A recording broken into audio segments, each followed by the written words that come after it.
Look at this picture right here. It pretty much sums up how most African American males view each other whenever there's a conflict. See, those two dudes, they're not getting along right now.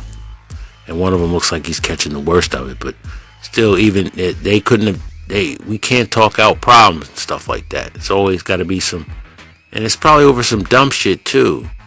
Like, that cat looked at me wrong. You know, I give you a scenario.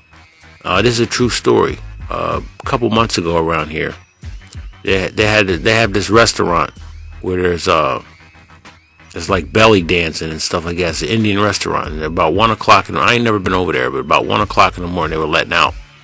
And guy A killed guy B, and then guy C killed guy A because he was with guy B.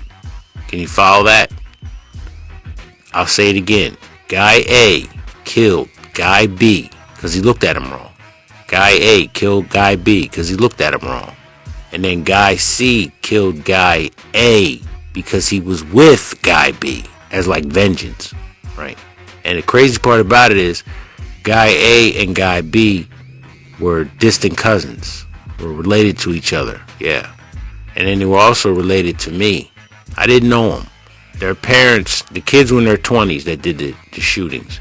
They were in their 20s, so their parents would have been my age, and I don't know them because when my mother told me the story, I asked if I knew him, and she said, no, you don't know. Before I even asked, she told me I didn't know him because, you know, your parents know relatives that you don't know, you know? So, yeah. So imagine what that family reunion is going to be like from now on and for years to come.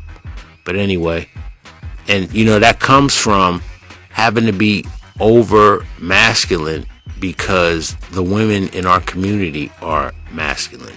All that confrontation and arguing and all that stuff, that is a masculine trait. True feminine women do not like to argue with you. That's why women of other races appeal to men who are masculine, regular masculine, not hyper masculine.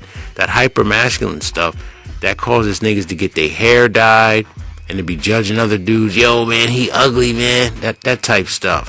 When to accessorize their clothes. I don't understand. I don't care what anybody has to say. But I don't look at it not necessarily look at it as suspect, but I definitely look at it as being what it is.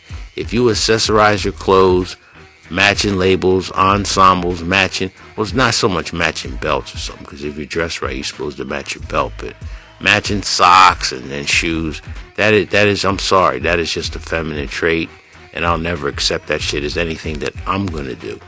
So yeah, man, and that's what makes you, you know, go out here, yo, that nigga looked at me funny, and then you end up fighting and shooting people and getting in all types of shit because you being over masculine to compensate for the masculine women that's in our community.